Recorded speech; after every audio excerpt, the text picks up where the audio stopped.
dela, eu sou dela. Improvável, mas marcado por um fogo que vem de Deus. Porque fogo não queima fogo, fogo não queima fogo, fogo não queima fogo, fogo não queima fogo, fogo não queima fogo. Eu navegarei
As palmas que louvam o Senhor Jesus.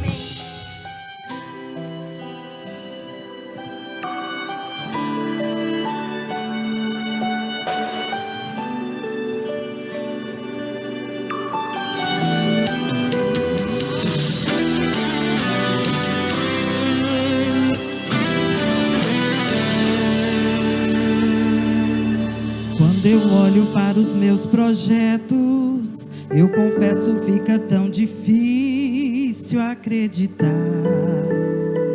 Oh, Deus de glória, aleluia.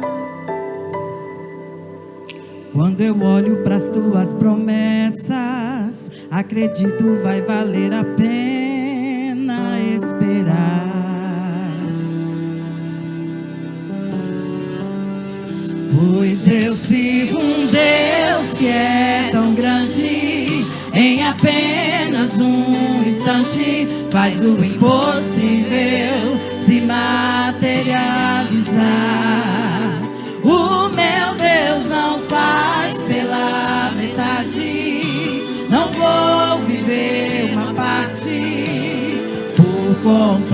completo Ele fará.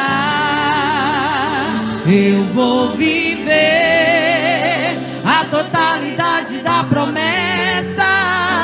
O Deus de obras completas vai fazer cumprir na hora certa. Não vou temer, o projeto vem de quem não erra. O Deus de obras completas vai fazer cumprir na hora certa. Oh, aleluia!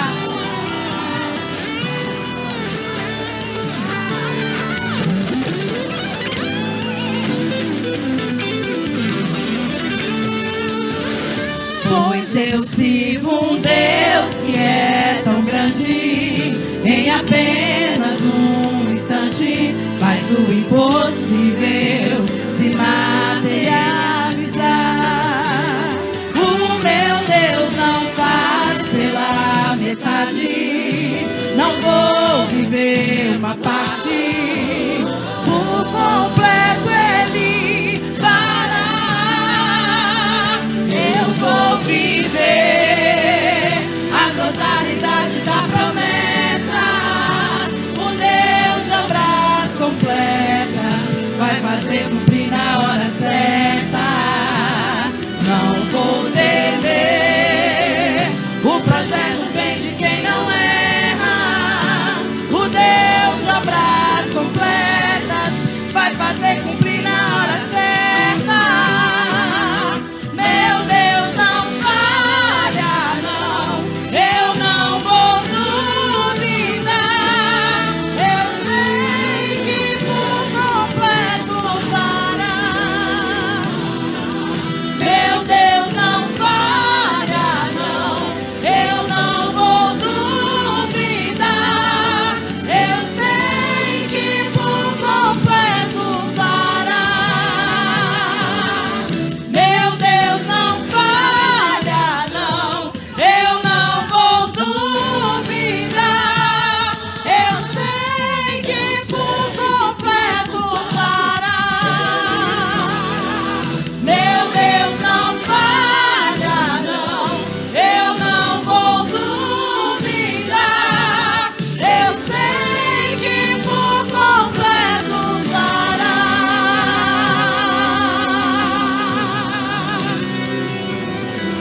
Eu vou viver a totalidade da promessa. O Deus de obras completas vai fazer cumprir na hora certa. Não vou temer, o projeto vem de quem não erra. O Deus de obras completas vai fazer cumprir na hora certa.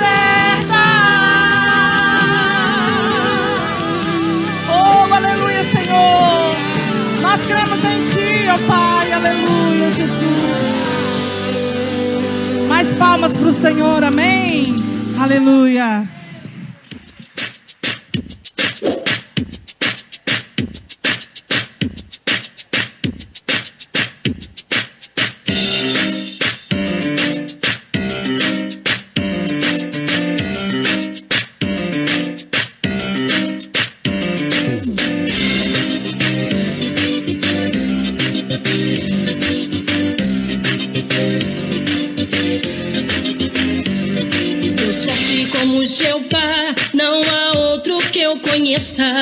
Deus forte como Jeová, não há outro que eu conheça.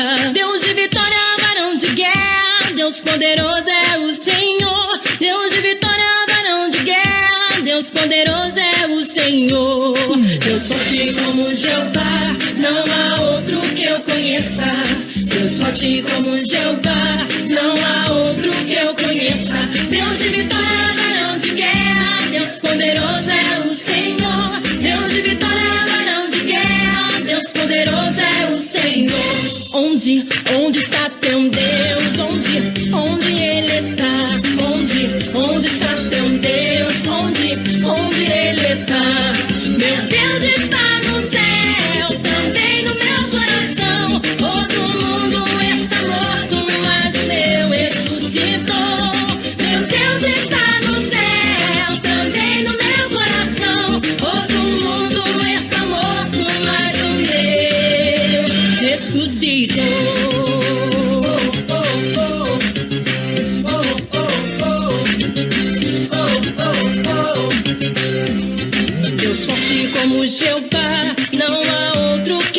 conheça.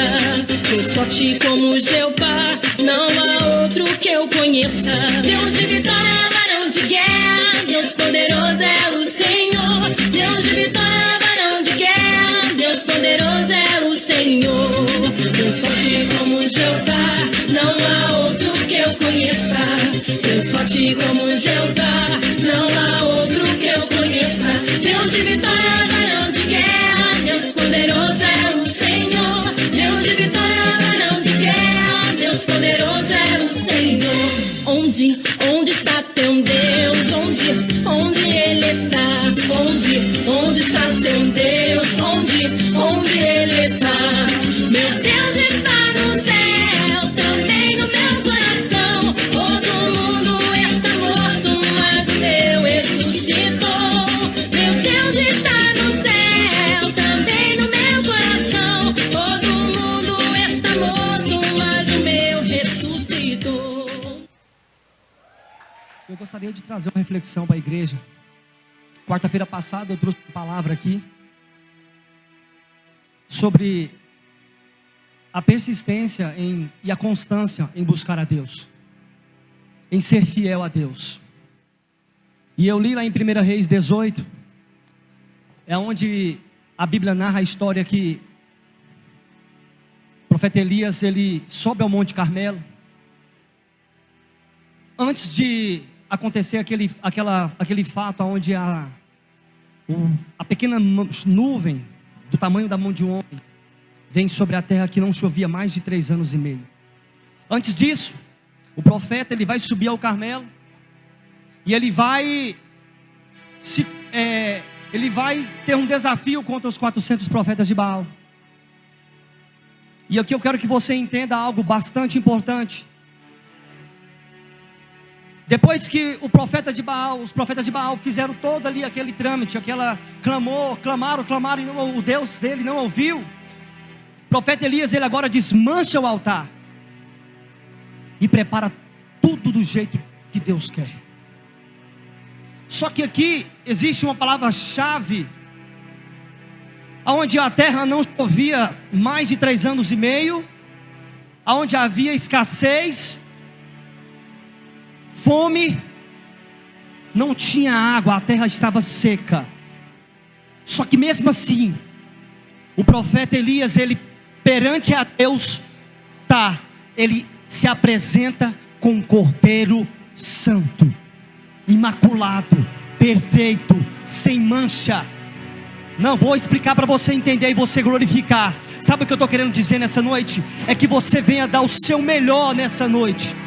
Independente da situação que você está passando, independente da crise, independente da maneira que você se encontra, dá o seu melhor nessa noite. Sabe por quê? Narra a história que quando o profeta Elias, mesmo em tempo de sequidão, ele apresenta a Deus um cordeiro perfeito.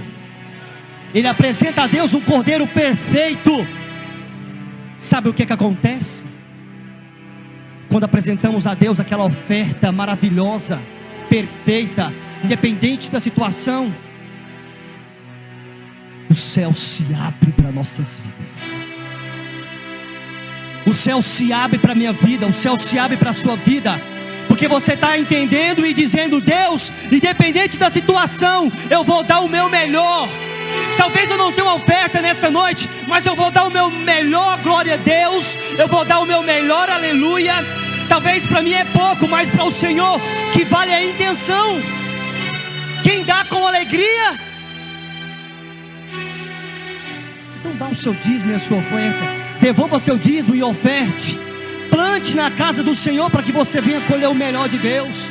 A Bíblia fala que quando o profeta Elias preparou o altar e deu o melhor para Deus, amado, a chuva lá na frente veio em abundância.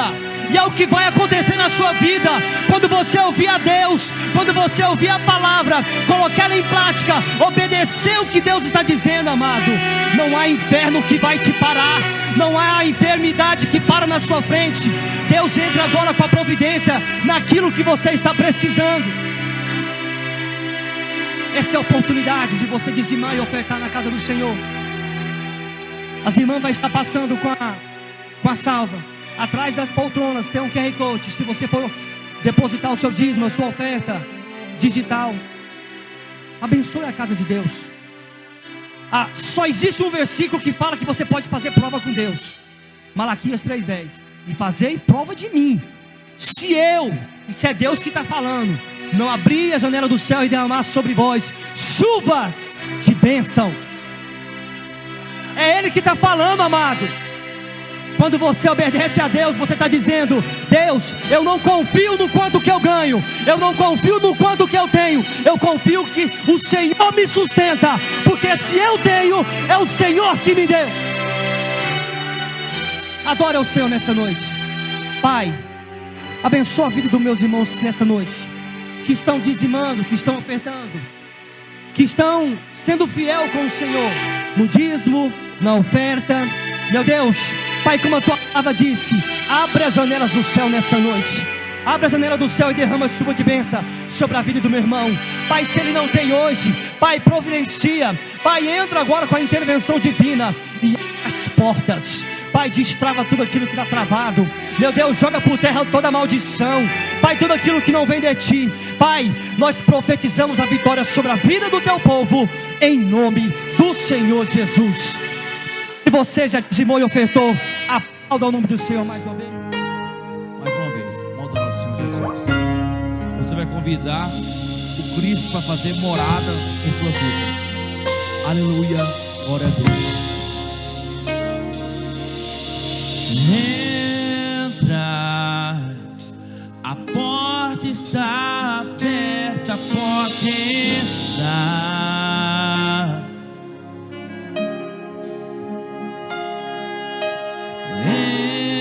Entra, tu és bem-vindo, este é o teu lar. Se você sabe, adora com força, vai. Entra, a porta está aberta, pode entrar. Tu és bem-vindo, Senhor. Tu és bem-vindo, esse é o teu lar.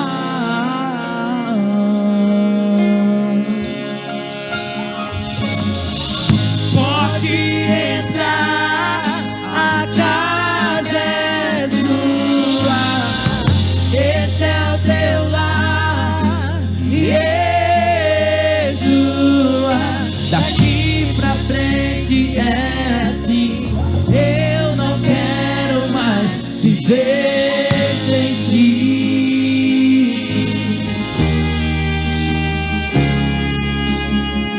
Pode entrar, a casa é sua, esse é o teu lar, Yeshua. Daqui pra frente é assim, eu não quero mais viver sem Ti.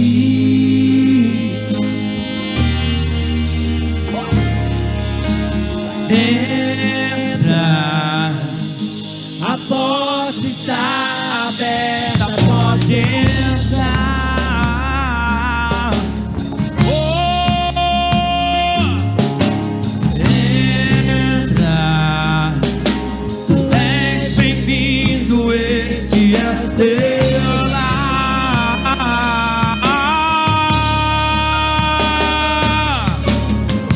Pode entrar, a casa é sua, esse é o teu lar, Yeshua.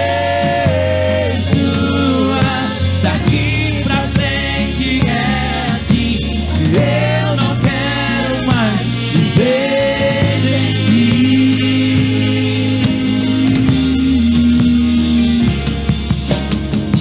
Pode entrar, a casa é sua, esse é o teu lar, Yeshua.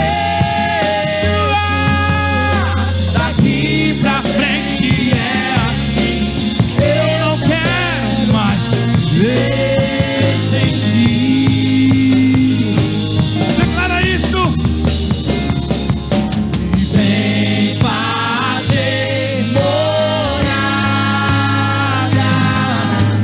Sou a sua casa, pode entrar. Eu sou a sua habitação, eu sou teu lar.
Vem fazer morada,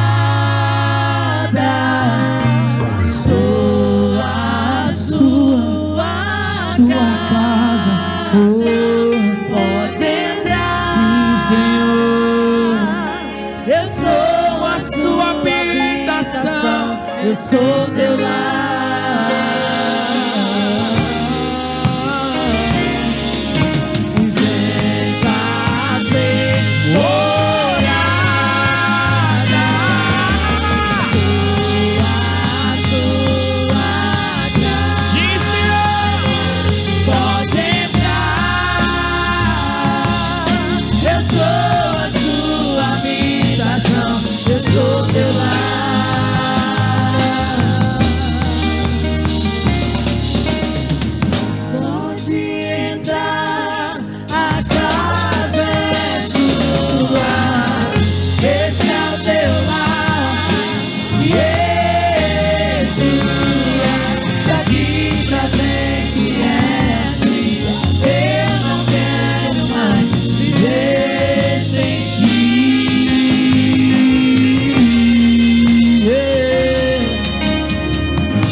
Esse é o teu lar, Yeshua. Daqui pra frente é assim. Eu não quero mais viver sem ti. Aplauda o Senhor Jesus.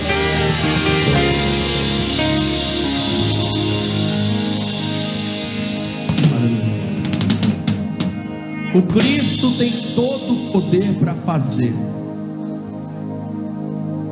Ele pode fazer quando bem quiser e bem entender.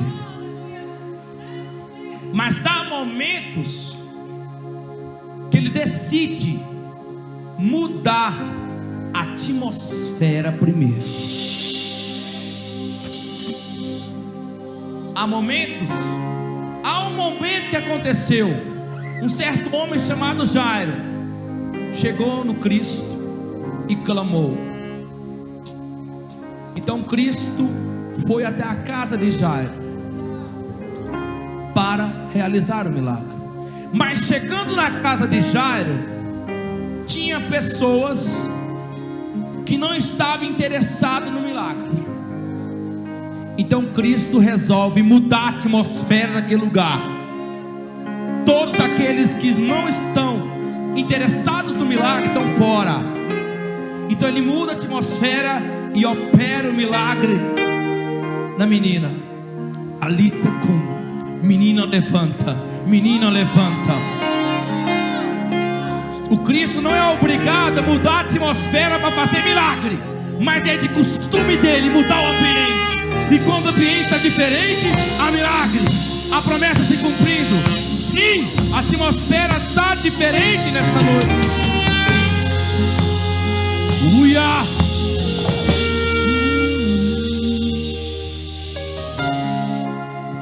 A atmosfera já mudou.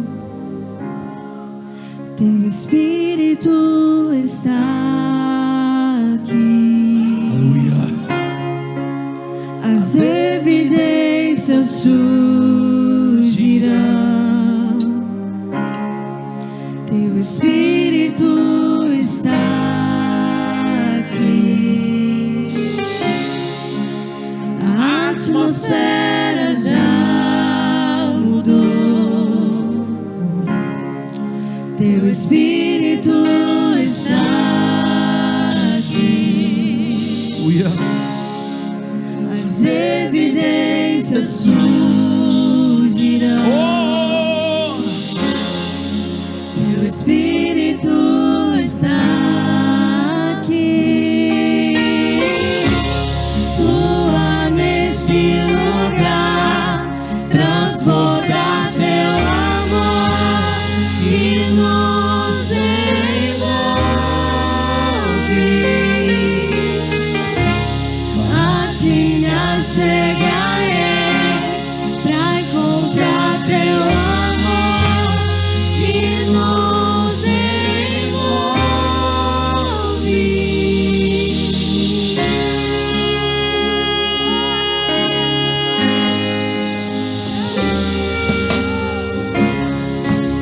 A atmosfera já mudou. O teu Espírito está aqui. As evidências surgirão. E teu Espírito está aqui. A atmosfera já mudou. E teu Espírito está aqui. As evidências surgirão. E teu Espírito está aqui. Flua nesse lugar, transborda teu amor e nos envolve. A ti me achegarei pra encontrar teu amor e nos envolve. Flua nesse lugar, transborda teu amor e nos envolve. A ti me achegarei pra encontrar teu amor e nos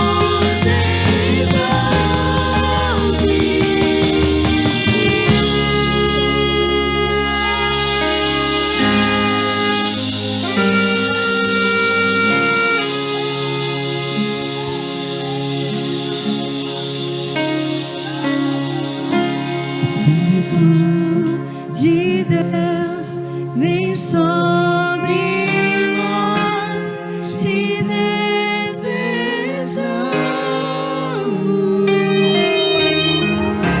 O teu reino vem, faz teu querer, inunda a terra. Espírito de Deus, vem sobre nós, te desejamos.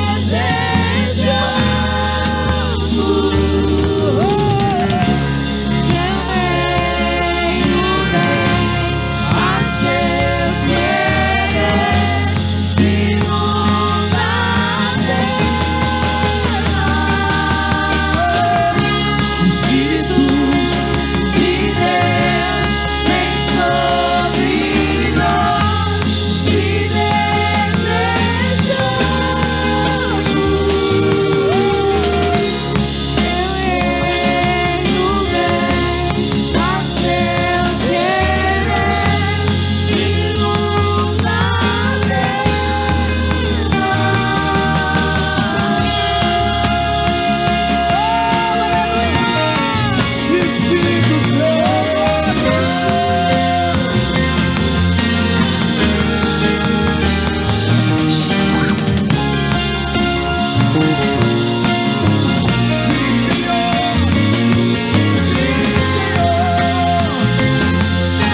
sempre amém.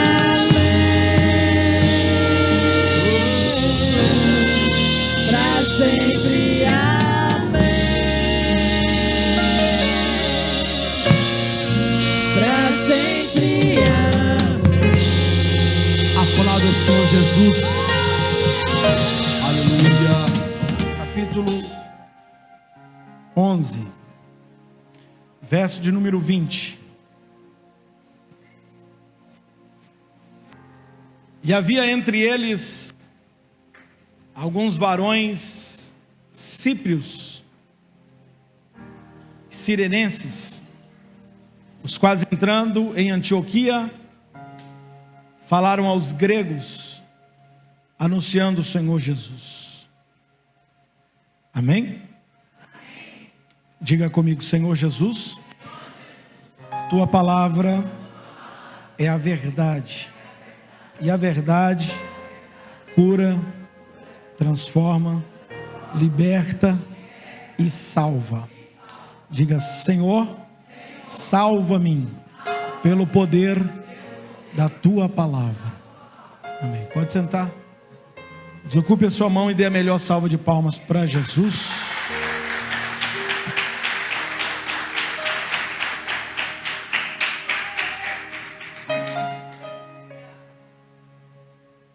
Meus irmãos, nós estamos aprendendo aqui, desde o ano passado, como todos sabem, setembro, nós estamos sempre falando aqui sobre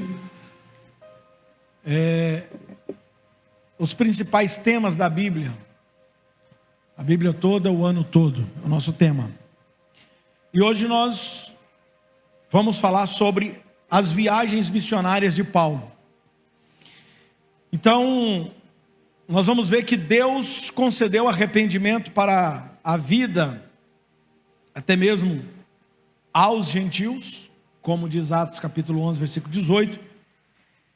E essa foi aqui uma memorável declaração dos líderes conservadores judeus da igreja de Jerusalém, que quando Filipe foi para Samaria e alguns converteram-se, a Bíblia diz que os dois discípulos, João e Pedro, foi lá investigar. Porque como pode os nossos eternos inimigos aí, né? Os nossos inimigos, as pessoas das quais os judeus oravam até dizendo: Senhor, uma das coisas que eu te peço é que não me... Muito obrigado, eu agradeço ao Senhor por eu não ter nascido samaritano. E aí, a gente vê que as pessoas lá se arrependem e confessam Jesus como único e suficiente Salvador, e os discípulos vão lá conferir, e quando eles vão lá impondo as mãos sobre eles, uma coisa que marca, e que os discípulos tradicionais ali, conservadores de Jerusalém, não pode negar, é que eles receberam o batismo com o Espírito Santo. E aí então isso é uma coisa que não está no controle dos discípulos. Somente Deus pode fazer uma coisa dessa, batizar com o Espírito Santo. Só Deus. Então a questão talvez da investigação deles peraí, será que esse pessoal realmente se converteram? Realmente eles se arrependeram? Realmente? Mas quando eles impõem as mãos sobre os samaritanos, eles recebem o batismo com o Espírito Santo. E aí então eles dizem: isso é de Deus, vem de Deus, não tem como a gente controlar, querendo ou não. Eles foram batizados. Então qual é uma das marcas de que você realmente recebeu Jesus em sua vida? É o batismo com o Espírito Santo. Porque eu já vi muita gente batizar nas águas, muita gente dizer que está confessando Jesus, muita gente fazer um monte de coisa que se faz diante das pessoas, mas ser batizado com o Espírito Santo, ninguém manipula isso. Ninguém consegue fazer isso. Então veja que os próprios líderes conservadores de Jerusalém, judeus, vão ver isso, que o próprio Deus confirmou esse fato de forma inquestionável ao conceder o Espírito Santo a um grupo de gentios reunidos na casa de Cornélio, que foi a mensagem do domingo passado. Pedro é levado à casa de Cornélio, e veja que o Espírito Santo veio sobre eles. Agora eles estão vendo que a inclusão dos gentios passa a ser agora um tema principal daqui para frente do livro de Atos. Até aqui a igreja só era em Jerusalém, e no capítulo para trás aqui a gente viu a igreja também em Samaria.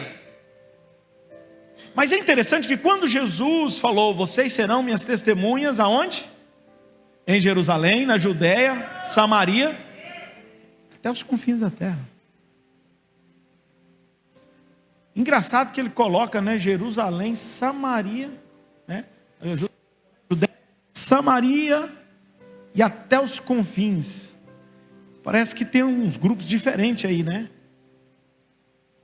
Os samaritanos eles não aceitavam por ser inimigos, não conversarem com eles. Os gentios, porque eles não acreditavam que gentio podia receber também a salvação.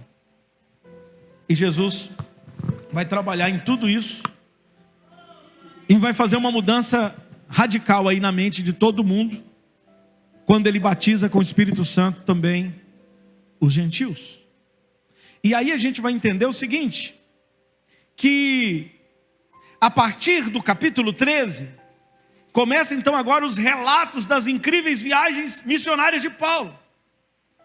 Mas a gente vai ver aqui, dentro desse contexto todo, que Lucas, antes porém, ele vai nos dar um breve resumo de 2 episódios que representam a transição entre a conversão do primeiro gentil, através de Pedro, e a evangelização sistemática dos gentios através de Paulo. Então o primeiro relato aqui é a expansão da igreja em direção ao norte, e depois tem como cenário a cidade de Antioquia. E o segundo episódio aqui que nós vamos falar hoje narra a perseguição à igreja por parte de Herodes, o Antipas, e tem como cenário a cidade de Jerusalém. E essa é a última história que a gente vai ver de Pedro, registrado por Lucas, antes de Paulo assumir aí a liderança, e ele tomar aí os confins da terra, né? Como disse o Senhor Jesus. Então, olhando para o primeiro ponto, o crescimento e oposição, Atos 11 registra, alguns deles todavia, cipriotas, sirineus, foram a Antioquia e começaram a falar também aos gregos, contando-lhes as boas novas a respeito do Senhor Jesus. Então Lucas relata que alguns evangelistas aqui foram para o norte, em direção à costa, chegando até a Fenícia, Chipre e Antioquia, e eles começam a anunciar a mensagem apenas aos judeus, verso 19. Mas alguns também que foram para Antioquia começaram a falar também aos gregos, verso 20. Não sabendo se era grego, a gente não vai saber aqui, o texto não vai dar, se eram gregos pagãos ou gregos de fala hebraica ou uma mistura de raça, né? Mas a gente vai perceber que Antioquia era, com certeza, um lugar bastante apropriado para a primeira igreja internacional, e também aqui ela vai ser uma das maiores agências missionárias para todo os confins da terra. Então a gente vai ver que é um lugar muito apropriado para isso acontecer, para o avanço missionário na escala mundial, porque ela é uma cidade grande e a gente vai ver que as notícias desse crescimento, que o versículo vai relatando para a primeira igreja internacional, se torna um trampolim para o avanço missionário. E aí então, os líderes lá da igreja em Jerusalém ficam sabendo desse avanço. E a gente vai perceber que assim como eles haviam enviado Pedro e João para investigar o que estava acontecendo entre os samaritanos, eles vão fazer a mesma coisa aqui agora com a igreja de Antioquia. Eles vão enviar Barnabé a Antioquia.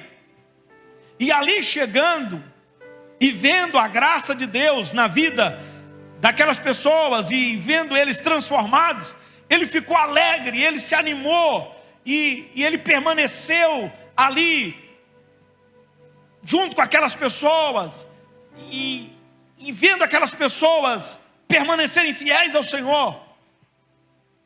Aí acontece um outro ponto. Em seguida aqui, ele foi a Tarsus.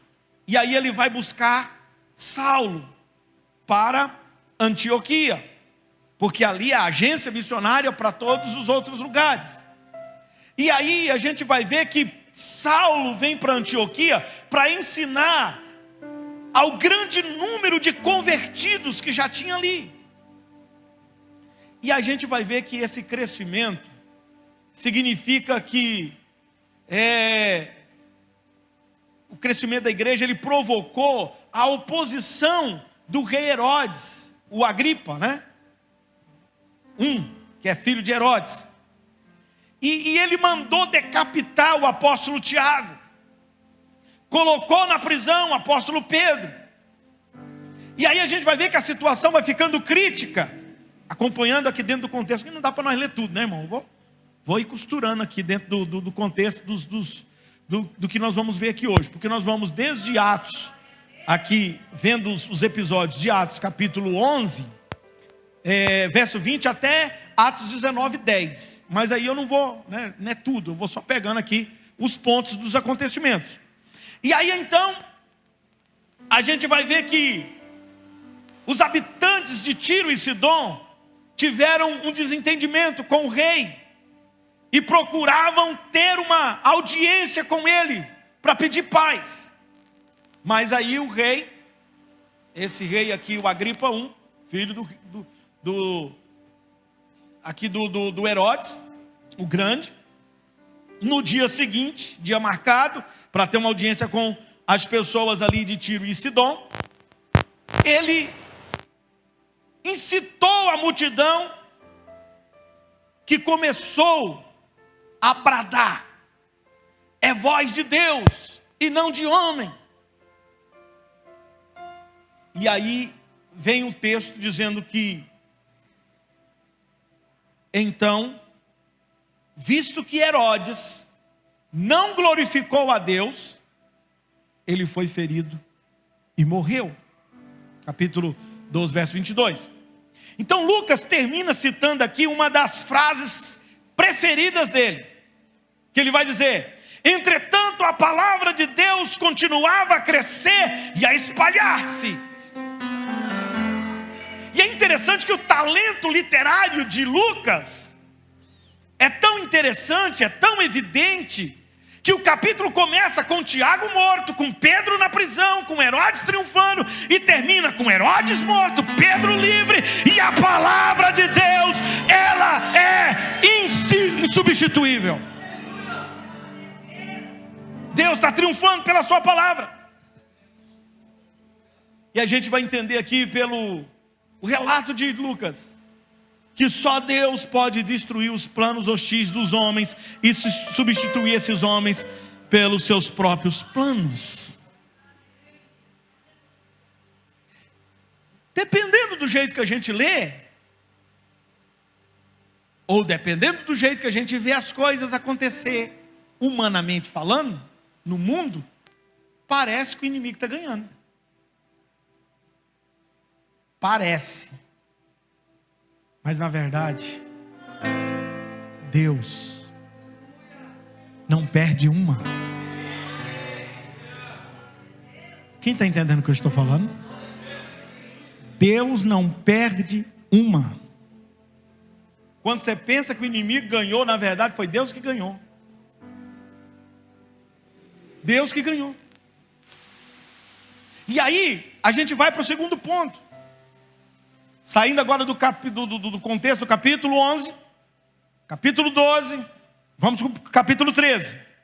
Capítulo 13, versículo 2. Que vai ser agora a primeira viagem missionária de Paulo. E o texto diz assim, e o versículo diz assim, não vamos ler o texto todo por causa do tempo. Enquanto andavam, o Senhor, melhor dizendo, enquanto adoravam o Senhor e jejuavam, disse o Espírito Santo: separem-me Barnabé e Saulo. Quem foi que pediu para separar os dois? O Espírito Santo.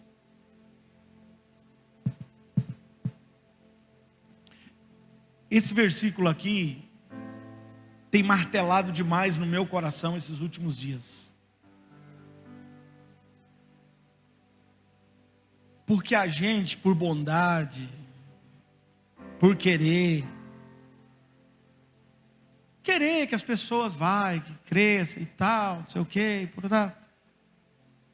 a gente acaba separando pessoas que o Espírito Santo não separou. Sabia que às vezes o pastor pode cometer esse erro? Colocar uma pessoa numa posição que Deus não pôs. Deus não pôs.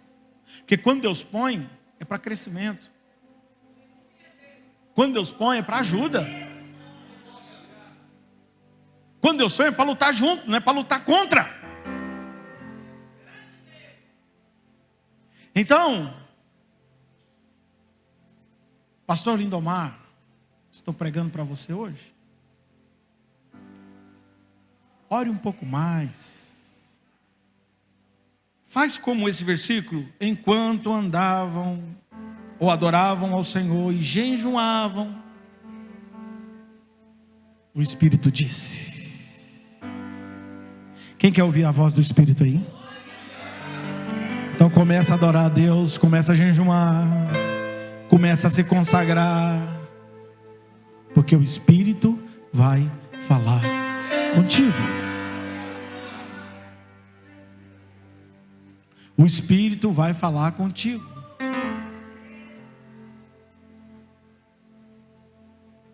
Agora veja, o Espírito diz: separa-me Barnabé e Saulo para a obra, o que os tenho chamado. O Espírito é que separa e direciona para a obra que ele chamou. E existe uma diferença entre chamado e vocação, mas os dois caminham juntos. Chamado é aquele fogo que arde no nosso peito, com a vontade de fazer algo para Deus.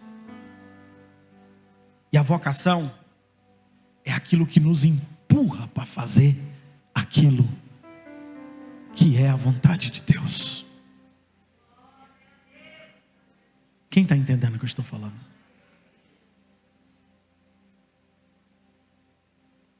E aí, Barnabé e Saulo, juntamente com João Marcos, o Espírito mandou levar quem, irmãos?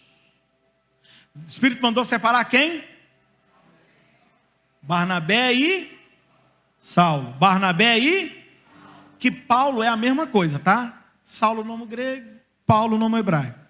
Então deu no mesmo. É o mesmo personagem. Não mudou de nome. Porque tem uns pregadores que vai pregar e fala que ele mudou de nome depois que se converteu.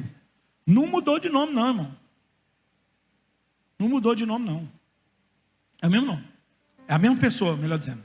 Só que o nome é dado como o nome grego e o nome hebraico. Beleza. Dito isso, só que a gente percebe um negocinho aqui.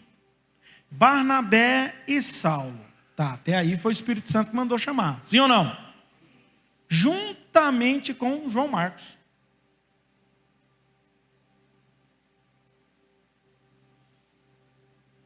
Guarda bem o que eu estou falando aqui. Vamos caminhar no texto. Foram enviados então aqui como missionário pelos líderes da igreja em Antioquia. E a gente vai perceber que em cada lugar que eles passavam, Lucas registrava algo digno de nota.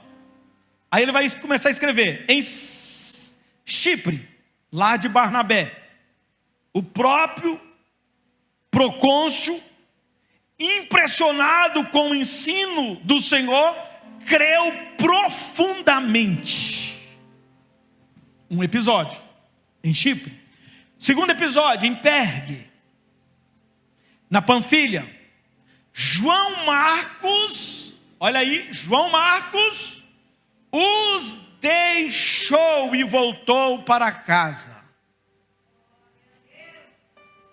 Quem não é chamado, comissionado, não vai até o fim da missão. Volta para trás.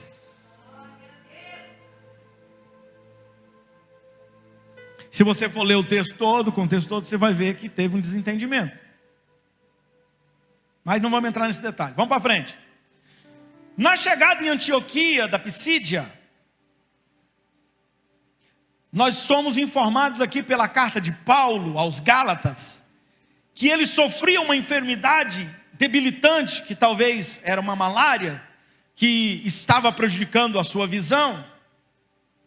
E a gente vai perceber que, no entanto, ele foi ali, nesse momento, que Paulo e Barnabé tomaram a decisão radical de voltar para os gentios.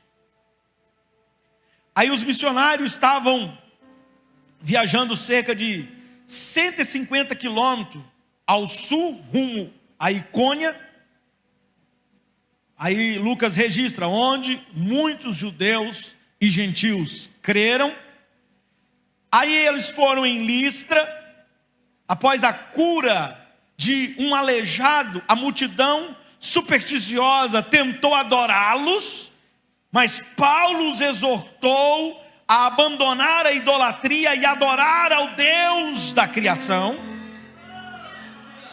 Mas aí, quando eles não aceitaram a adoração, diz o contexto, que a multidão se voltou contra Paulo, o apedrejou e arrastou para fora da cidade, achando que ele estivesse morto, jogou lá no lixo. E aí a gente percebe que a multidão que estava adorando Paulo no momento, agora está odiando Paulo no outro. E tem muita gente que ainda tem coragem de dizer que a voz do povo é a voz de Deus. A voz do povo nunca foi a voz de Deus, irmão. Não se confunda. Não se iluda. Eu vejo muita gente fazendo isso. Um irmão começa a ser usado por Deus no meio de uma congregação, está ali congregando, sendo usado pelo Espírito Santo, de repente, aí o povo começa a gostar dele, Nossa, irmão, você é demais, você é uma bênção, você é mais usado que o nosso pastor, não sei o que, e tal. E aquele negócio vai entrando no coração do obreiro, e ele fala: rapaz, o povo gosta mais de mim do que o do pastor. Se eu abrir uma igreja, esse povo vai tudo comigo.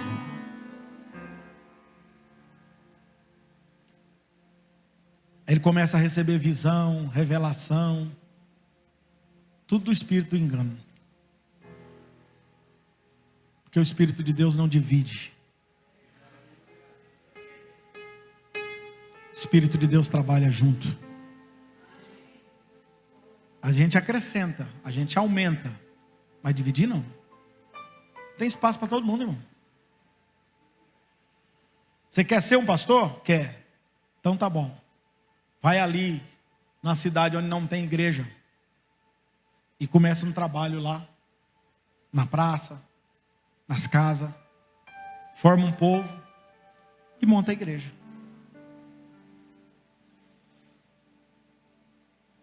Aí eu acredito em você. Você tem um chamado de Deus. E tem que ir para frente, né? Mas não. quer dividir. E aí já está trabalhando na concorrência, né? Mas não é o caso aqui. Vamos lá. Aí Paulo, nós vamos ver que se levantou e na manhã seguinte, todo quebrado, todo machucado, arrastou o seu corpo, começa a firmar os seus passos para a igreja. Senão até o que tem será tirado. Eita, isso é profético, hein? Eu não estou amaldiçoando ninguém não, está escrito na Bíblia. Guarda o que tem, para que você não perca. Tá bom. Aí nós vamos ver Paulo caminhando.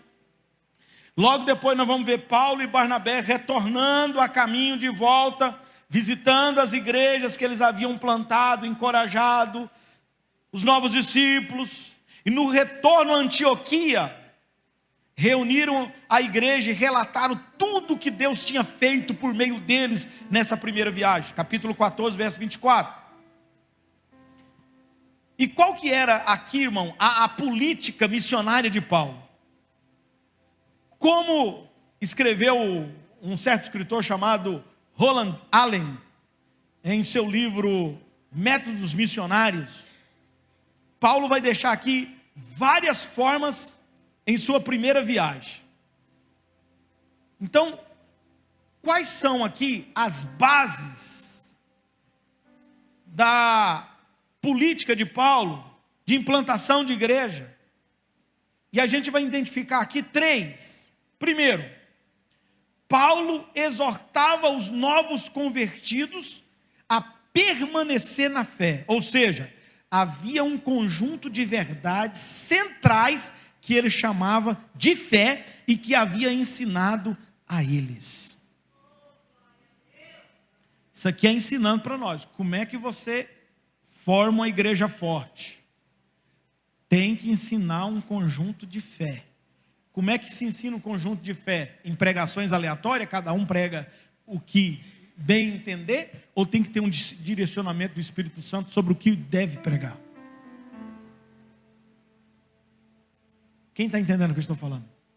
O que eu estou fazendo com vocês desde setembro do ano passado, e nós vamos agora até agosto, final de agosto, é formando vocês nos principais temas da Bíblia. É o conjunto de fé. Segunda coisa que Paulo vai fazer. E dito isso, o primeiro que eu falei, vai orando a Deus aí para um projeto de um crescimento maior ainda para vocês. Mas vamos lá. Deixa em off. Paulo e Barnabé designaram-lhes presbíteros, no plural aqui. E cada igreja, em cada igreja, melhor dizendo, e ele era capaz de cuidar, esses presbíteros, do povo. Então assim, nós vamos ver que as jovens igrejas, elas tinham os apóstolos para ensiná-los, os pastores para pastoreá-los, e o Espírito Santo para guiá-los e protegê-los, com uma tripla provisão. As igrejas estariam a salvo. Então nós precisamos do pastor, nós precisamos dos presbíteros, que são os conhecidos como os copastores, que nesse sentido aqui, né? Presbíteros, pastores, auxiliares e por aí vai. E nós não podemos esquecer que tudo isso tem que ser na direção do Espírito Santo. Quem entendeu, diga amém. Vamos para o próximo capítulo. Capítulo 15. Aí vem o primeiro concílio da igreja. Concílio de Jerusalém. Atos capítulo 15, versos 5 ao 6. Alguns do partido religioso dos fariseus, que haviam crido, disseram: é necessário circuncidá-los e exigir deles que obedeçam à lei de Moisés. Os apóstolos e os presbíteros se reuniram para considerar essa questão. Então, supõe-se aqui que os gentios convertidos eram incluídos na comunidade de Israel por meio da circuncisão. Porém, o que estava acontecendo aqui era algo totalmente novo, algo que estava perturbando até mesmo e assustando a muitas pessoas, porque os convertidos estavam sendo recebidos em comunhão pelo batismo sem circuncisão. Então, até aqui a igreja do Senhor Jesus Cristo carregava muito do judaísmo. E aí a gente vai ver uma conversa, né? E a gente precisa esclarecer aqui, né, o ponto em questão, que um grupo formado pelos assim chamados judaizantes, partido da circuncisão, chegou a Antioquia, alegando ter autorização dos apóstolos e insistindo que sem circuncisão não havia salvação. Aí isso foi longe, né, irmão? Se não circuncidasse, não seria salvo. E aí, em outras palavras, ele está dizendo que a fé em Jesus não era suficiente e os convertidos deveriam acrescentar à sua fé a circuncisão. Então, a ideia era: deveriam deixar que Moisés completasse aquilo que Jesus havia iniciado e que a lei suplementasse o evangelho. Aí Paulo ficou absolutamente transtornado com essa contradição ao evangelho. Os crentes gentios eram membros de uma seita do judaísmo, os membros autênticos de uma família multirracial. Assim foi convocado então um concílio em Jerusalém, presidido por Tiago, o irmão do Senhor Jesus. E aí a gente vai ver, primeiramente, o concílio em Jerusalém, presidido por Tiago, irmão do Senhor. Vamos ver que primeiramente o apóstolo Pedro relembrou ao concílio que através de seu ministério, Cornélio e a sua família foram convertidos, haviam se convertido e recebido o Espírito Santo, sem qualquer distinção.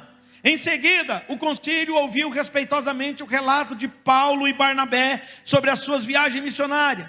E por fim, Tiago fez uma citação do profeta Amós. Aí a combinação entre testemunho profético, experiência apostólica, convenceu os membros do concílio.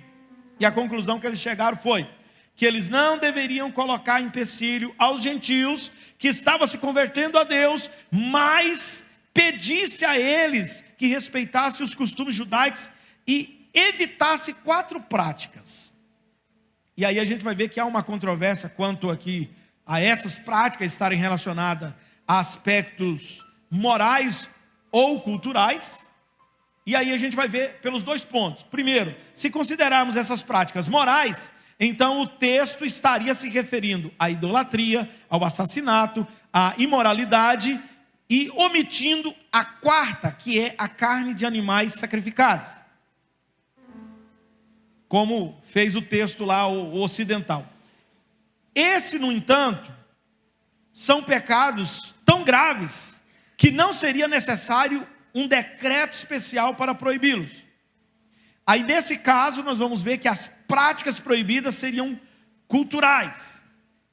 Levando para o lado cultural, seria carne sacrificada aos ídolos, beber sangue, comer alimento preparado em desacordo com a lei judaica e manter relações sexuais ilícitas.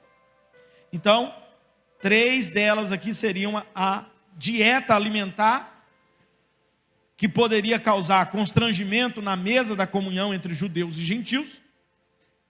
E podemos então dizer aqui que o concílio de Jerusalém garantiu uma vitória dupla. Primeiro, a vitória da verdade confirmando o evangelho da graça, como acima de toda a questão de costume judaico. E a vitória também aqui do amor, preservando a comunhão através da concessão aos irmãos gentios e judaicos. Então veja, irmãos, que nós temos problemas relacionais dentro da igreja que está começando.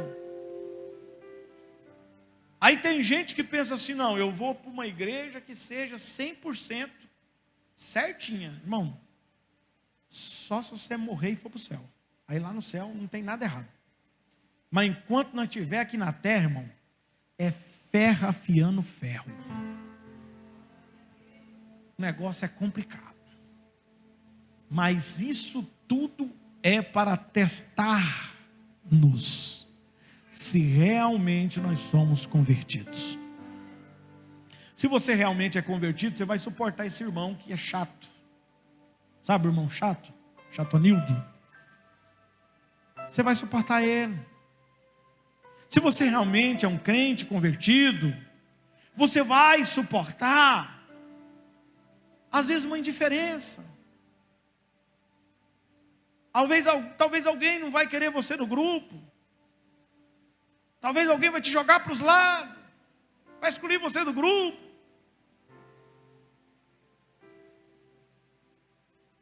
Fazer igual uns colegas meus aqui da igreja aqui, que antes pescava comigo, agora não chamou para pescar mais.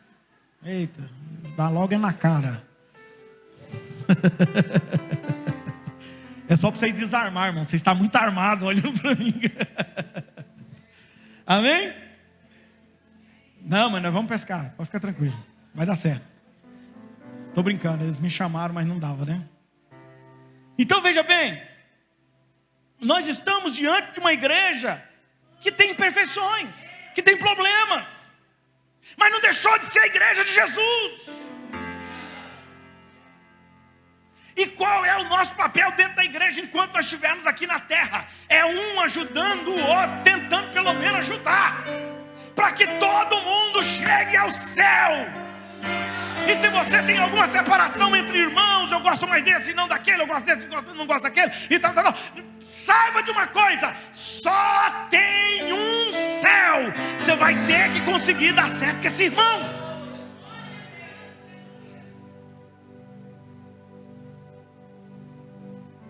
Não é que você tem que comer carne assada com ele todo domingo na casa dele, tomar café, almoçar, jantar, fazer campanha de almoço, de janta, de café. Não, não é isso. A Bíblia diz que pelo menos quando estiver junto, tenham paz. Não faz guerra não, irmão. Você quer guerrear? Eu vou arrumar um inimigo para você, o Satanás. Aí você pode brigar com ele o dia inteiro se você quiser. Mas o seu irmão não é teu inimigo. O que foi que nós falamos ontem, lá no encontro de casais? Que a nossa guerra não é contra a carne, nem contra o sangue. A nossa luta não é contra o outro. A nossa luta não é contra o nosso esposo, contra o esposo, contra a esposa. Não! A nossa luta é contra o inimigo. Tem que juntar você e sua esposa contra o inimigo. Porque se juntar você e o inimigo contra sua esposa, você vai acabar derrotando ela. Da mesma forma, se a mulher juntar mal Satanás, a cobra, por exemplo, e aí vai acabar acabando com o marido.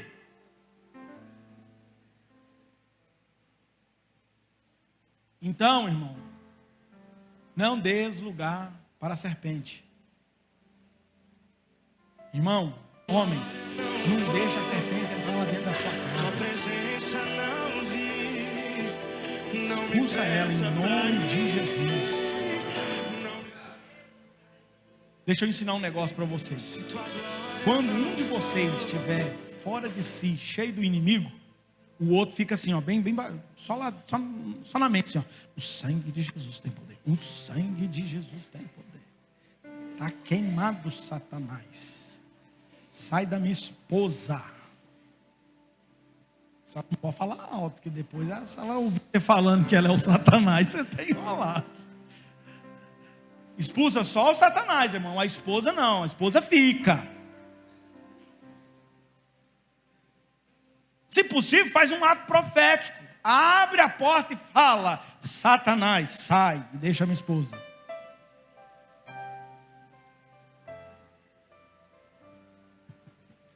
E as irmãs do mesmo jeito, porque tem uns maridos também que ele se enrola com o Satanás lá e vira um demônio na vida da mulher, né?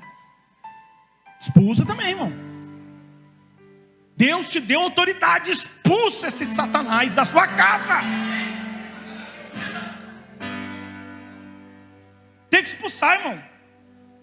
Que demônio é esse que fica dando trabalho? Que fica colocando intriga, colocando problema, e não sei o que, e não sei o que. Irmão, muitos casamentos, como nós pregamos ontem, mas eu tenho que pregar hoje de novo, que eu preguei ontem. Como nós pregamos ontem, muitos casamentos que estão sendo destruídos é falta de conversão. Você é crente, mas não é convertido.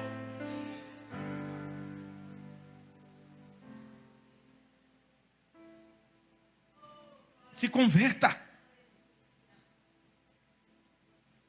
Se controle.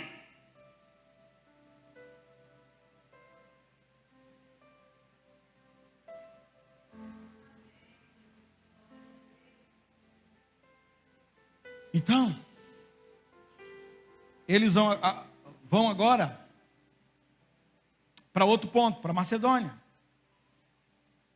Atos capítulo 16, verso 9. Durante a noite, Paulo teve uma visão, na qual um homem da Macedônia estava em pé, lhe suplicando: passa a Macedônia e ajude-nos. Quem ainda crê em sonhos aí? Quem ainda crê em sonhos? Não é sonho de barriga cheia, não. É sonho de verdade, sonho de Deus. Quando é que você sabe que você tem um dom dos sonhos? Quando praticamente você vai saber discernir aí que o que você sonha cumpre.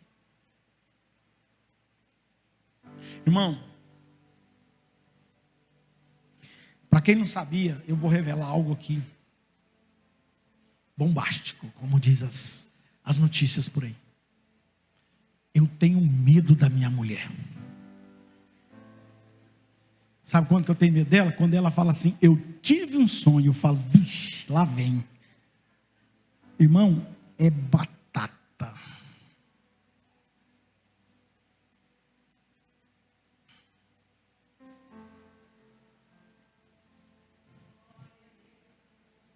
Quem dos irmãos que tem medo das mulheres? Que tem. Então, se você não tem medo, eu vou orar para Deus começar a mostrar uns sonhos para ela. Você vai ficar com medo. Eu não vou ficar com medo sozinho, não. Vocês vai comigo.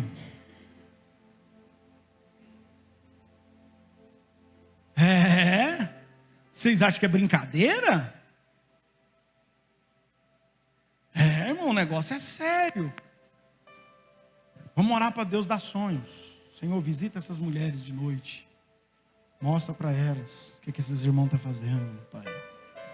Sim, Pai.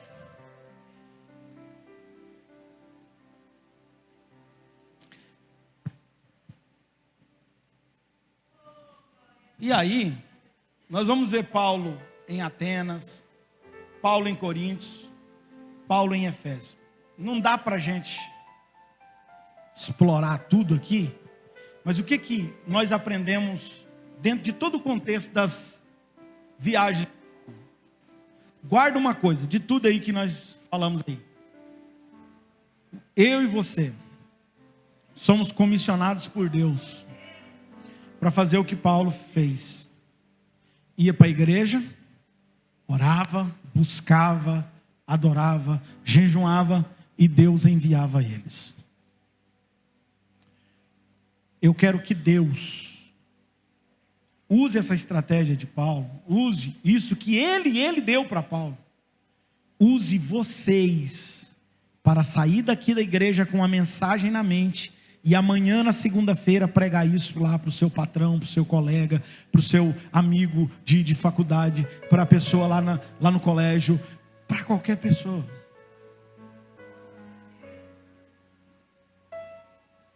Irmão, para de contar piada, começa a contar versículos.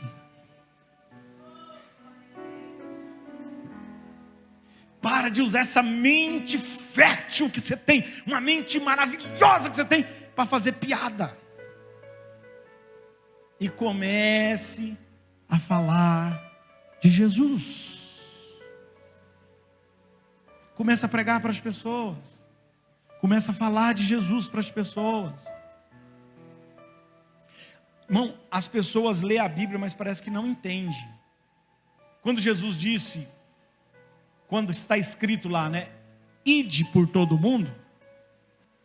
O autor, na verdade ali, quando você vai traduzir lá da língua mãe, bem no pé da letra, na verdade, lá está no auristo. O auristo não tem no português, que é um verbo no grego, não tem no português. Então, quando não tem no português, aí a tradução ficou meio pobre, né? Meio incompleta. Lá diz ide. Ide é um negócio que você marca, né? Vamos marcar aqui um evangelismo. Vamos marcar aqui. Pode fazer isso? Pode. Não estou falando que não pode. Pode.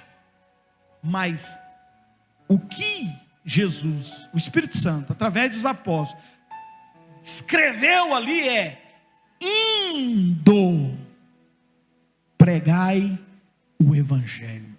Indo é a caminho de qualquer lugar ou onde você for.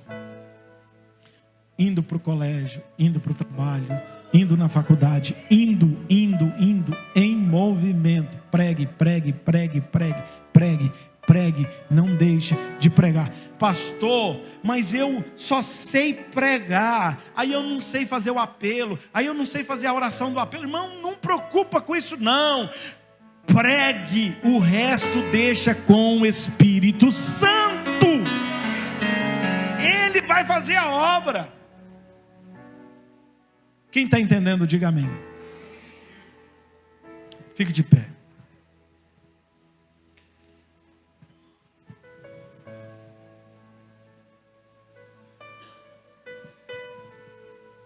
Feche seus olhos.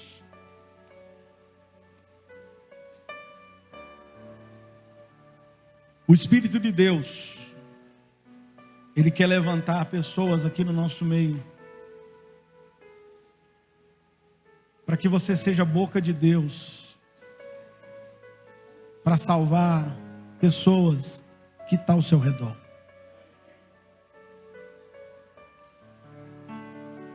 Irmão, dê fruto, sirva. Tem uma frase que diz assim, ó: quem não vive para servir, não serve para viver. O propósito de Deus de você estar vivo é que o reino de Deus seja proclamado.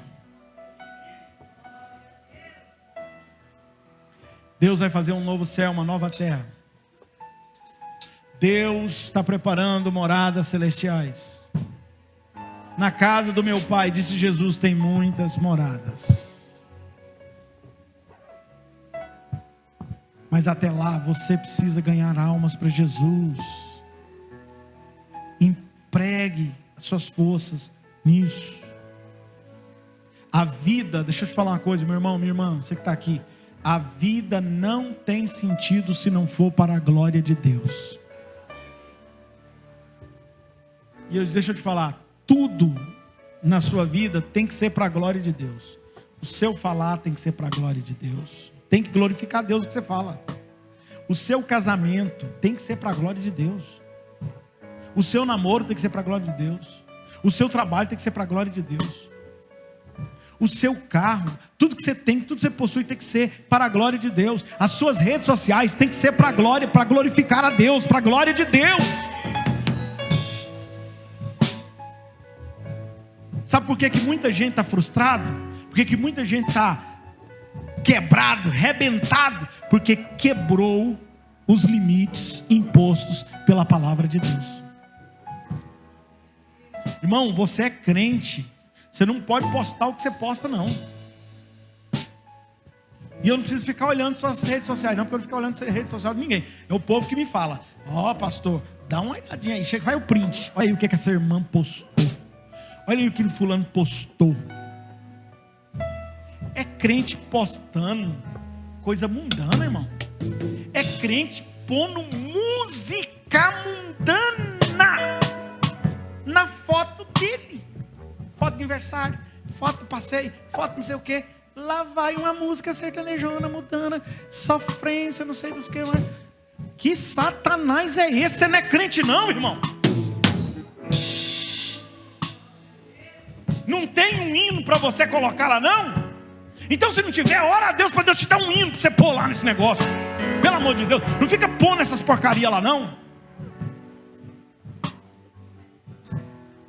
Irmão, se converte. Você é crente, irmão. É crente desabafando em rede social, irmão. Que coisa feia. Crente desabafa é de joelho, diante de Jesus, orando. Aleluia. Na rede social você só conta bênção. Só fala de Jesus, fala de coisa boa. Crente repostando porcaria, irmão. Vigia. Deus está vendo. Não é eu não. O negócio é com ele. Você vai ter que acertar com ele. Comigo não. Vigia. Porque senão depois você está aí, Senhor, eu sou teu servo, sua serva. Deus está assim, ó.